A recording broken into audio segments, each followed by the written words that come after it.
let's talk about it. Welcome to Beyond the Screen, I'm Nate, and these are 10 toxic celebrities that we need to cancel in 2024. Number 10, Percy Hynes White. With a Netflix series Wednesday premiered last year, the world collectively agreed that it was fantastic. It was dark, fun, mysterious, and it was well written for the most part. The only side plot that really added nothing to the show was the love triangle between Wednesday, the coffee shop boy, and Percy Hynes White. Percy is a young up-and-coming actor who's appeared in plenty of TV shows and films in his short career.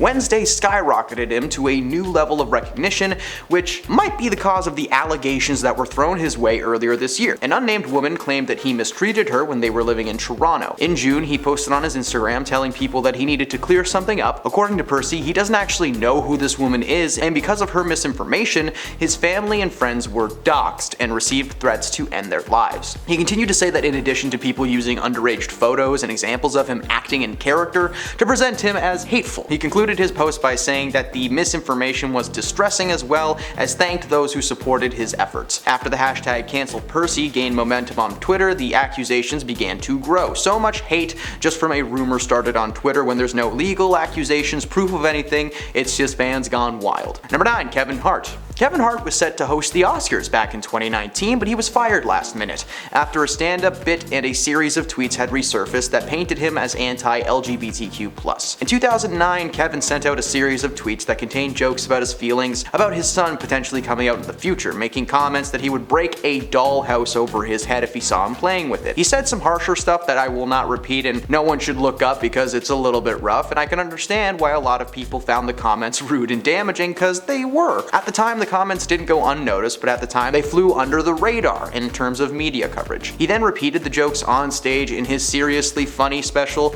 There are also a few homophobic jokes written into the script of the film Get Hard, which I have seen, and I do agree it's a little bit much. In 2015, when asked about the tweets, he told people that he would not be repeating the jokes that he made today, but that the only reason was because the times had been too sensitive. When he was announced as a host in 2018, the internet put a case together as to why he shouldn't be the host. The Oscars were forced to fire him in the role due to the alarming number of hate mail they were receiving on a daily basis. Before they actually let him go, they did give him an option to either apologize and own up or be let go. When Hart released a statement on Instagram, he decided to pass on an apology because he had apparently addressed it several times and acknowledged the rights and wrongs of the incident. The statement only led to more online outrage and sparked a debate, but the next day he released a separate statement apologizing for his actions and words, and especially to the community he insulted. Number 8, Liam Neeson. Liam is a prolific actor. He might be a terrible dad on screen, but he is a great actor. Unfortunately, his acting skills were nowhere to be found when he was being interviewed by The Independent. As part of the interview, the conversation veered into life versus art, and if there was anything that had happened to him in his real life that influenced his film roles. This prompted Liam to tell the person interviewing him that he once walked the streets with a stabby-jabby pen for weeks, just hoping to take his anger out after someone close to him was physically mistreated by a person of color. Liam said that he was ashamed of his actions, but his remarks sparked widespread outrage. The interview was to promote the film Cold Pursuit, which is exactly what it sounds like, and the interviewer asked many questions, including how his character turns to anger, and he replied,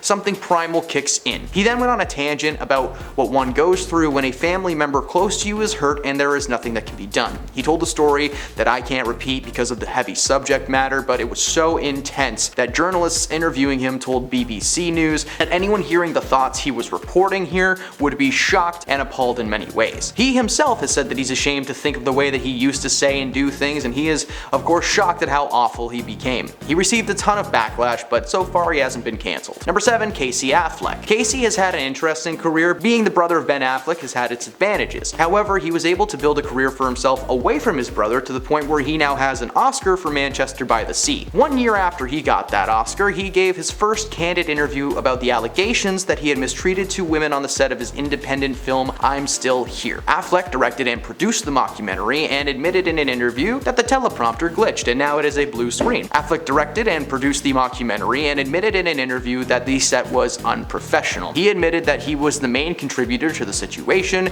and took responsibilities for his actions. He then admitted that he made major mistakes and used poor judgment. It was one of the first movies that he had ever actually directed, and he was unsure of what his role was, according to himself. Meanwhile, the actual allegations allegations range from Casey sneaking into bed with a woman to himself and the star of the film Joaquin Phoenix locking themselves in a hotel room with some ladies of the night. Affleck denied the allegations for a long time, but after admitting to his misdeeds, nothing really happened. Like, he was cancelled in the eyes of the media and by his fans, but he still works, he writes, he produces films to this day. It's in smaller capacities, but still. Number 6, Tom Cruise. While Tom may be an action movie star and was once a young Hollywood heartthrob, he actually has a massive temper. According to both former assistants as well as several co-stars from his past, Cruise is a regular toddler and is known to throw tantrums being set off by small things. His former manager, Eileen Berlin, presented him with a gift on his 19th birthday. She gave him an album of teen magazine articles that were written about him, and apparently that set him off. He told his manager that he considered himself an adult, not a teen idol, and then whipped the book in her face. Another example of Tom's aggression was on display during the filming of the sequel to Top Gun,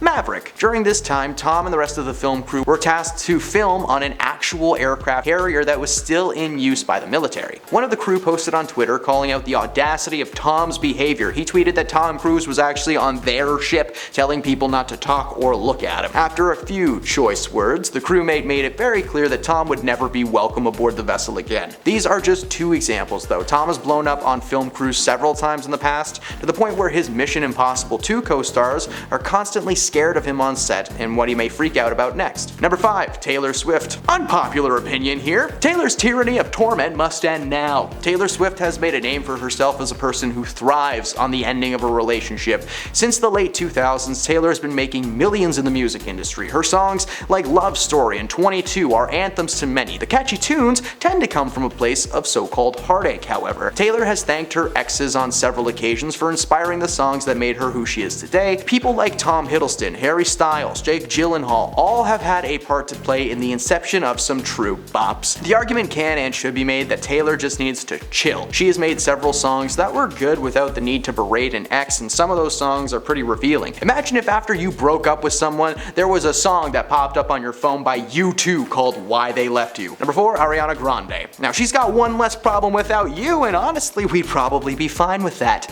Ariana rose to fame on the hit Nick series Victorious before spinning off and becoming a pop singing sensation. While she may be a good girl and good impressionist on screen, just ask Jimmy Fallon, behind the scenes she's reportedly cold, quiet, and a lot like Taylor Swift, she hates on her exes through song. When she broke up with Saturday Night Live alumni Pete Davidson, she released a song called Pete Davidson, blatantly singing and trashing about her ex-fiance. The song made her a lot of money, of which Pete received none. If you're gonna trash someone, at least give them a little piece of that cheddar. On top of this, her behavior in general has been pretty chaotic. She once left a meet and greet because she didn't like the way the photos were turning out. Those people paid hundreds of dollars and she was like, yeah, thank you, next. In 2015, a video surfaced of Ariana visiting a Californian donut shop. The owners were beyond excited to see her until she began licking donuts and then putting them back on the shelves. According to the shop owners, those donuts were never paid for and they had to be thrown away. They really should have preserved them and sold them online though, because some people are weird. This incident also got her nixed from performing at a White House event despite multiple public apologies. The darkest of stories comes from a Hollywood insider though and has not been confirmed to be 100% true. The man in question was working with Ariana at a signing event and apparently she was all smiles until the event was over and they got in the elevator. According to them, her first words as the doors closed were, "I hope they all frickin' perish." Only she didn't say perish. Kinda makes you realize why Nickelodeon stars aren't as popular as adults. Number 3, Mariah Carey. Mariah Carey may echo in your skull around this time of year, but according to most, you should really keep that space in your head reserved for someone else, maybe Michael Bublé. Mariah has been known to be a bit of a diva over the years, apparently making outlandish requests and taking part in some really strange moments. For instance, when giving birth to her children, Mariah had the doctors play a live version of her song Fantasy, so that her voice was the first thing that they heard in the world. Unfortunately, it was on shuffle and it played Bird as the Word. Now, but that would have been fantastic and scarred them for life. She's walked out of presidential events because she wasn't the center of attention. She makes people speak to her with a whiteboard the night before performances to preserve her voice, and literally made someone roll out a red carpet for her when she walks out of vehicles. Like that lady from Guardians of the Galaxy. Just is literally someone's job to crouch down and go just all day. Needless to say, she's currently classified as a diva, but honestly we should classify her as canceled, because all I want for Christmas is a new song. Number 2, Jared Leto. Jared Leto is an interesting fellow. Hey, it rhymes. He started his own religious group. He brings a new meaning to the word method acting, and let's face it, he kinda sucks. Over the past few years, reports from Jared's fellow actors are anything but positive. When he was the Joker, he left his fellow castmates use adult devices,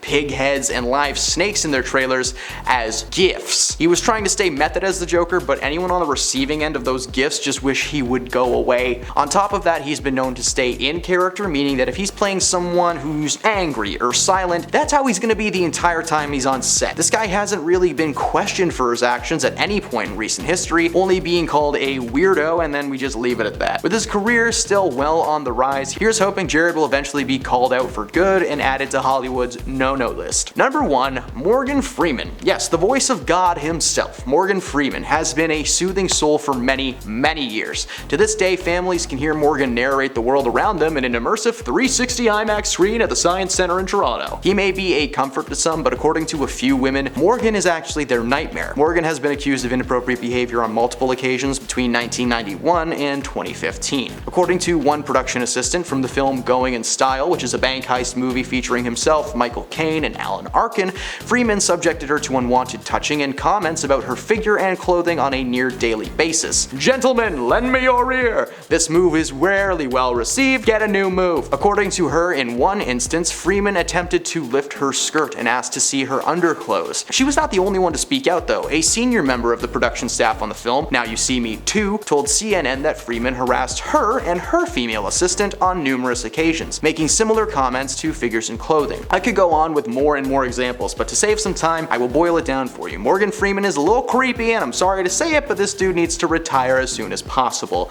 And those are celebrities we need to cancel in 2024. If you enjoyed the video, leave a like down below, follow the channel for more content every day. Thanks for stopping by Beyond the Screen, and we'll see you next time.